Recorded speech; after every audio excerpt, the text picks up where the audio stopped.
ngo rero nyamuneka muhamagare kuri 0788 kabiri eshatu 0123 cyangwa 0782 48 67 97 kuri office ubariyo wabasanga hariya imbere ya Ferhuje zo kuri Yamaha mu nyubako ya Shema House muri etage ya gatatu ya nyubako y'amatafari ahiye. Nyamuneka uragera n'ubaza muri etage ya gatatu uzamutse kuri escalier neza ubaza ati nzuri ni hehe urahita ubabona bakwakira na yombi. Icyo wawe ushaka kugurisha cyangwa ukeneye ko bakugurishiriza cyangwa umutungo wawe ukeneye ko bawukumanagingira nk'inyubako ubungubu byanditanye yavuga kugurisha ashobora guhindura intekerezo akavuga ati se nzuri mwamfashije noneho mukayimfasha kuyikodesha byibuze niba nabonaga miliyoni 2 mukayongerera agaciro tukabonesha tuwenda ibintu bikagenda neza cyane nabyo birashoboka. Okay. Yes. Iri kumwe amafaranga he? Miliyoni 250 ariko ufite ijambo kuko nta muntu ujya ubura ijambo ku mafaranga ye. Urakoze cyane. Okay.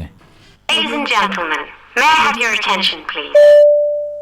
Waba ufite byinshi wibaza ku bijyanye n'imitungo itimukanwa? Sanga ibisobanuro byimbitse mu kiganiro Giricumbi hamwe na Nzuri Business Group Limited kuri 93 n'igice kimwe Fine FM.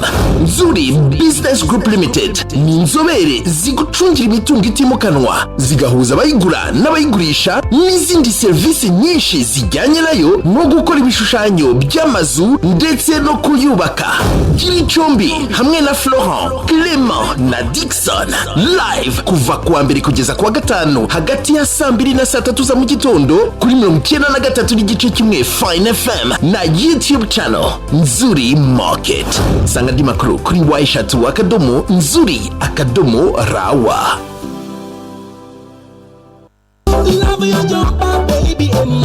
Koresha Detrix isabune ya mbere yo gukaraba ikoranye ubuhanga buhanitse ndetse n'imiti yabugenewe iyiha ubuhangange bwo kwica bakteri mu gihe nk'iki duhanganye n'icyorezo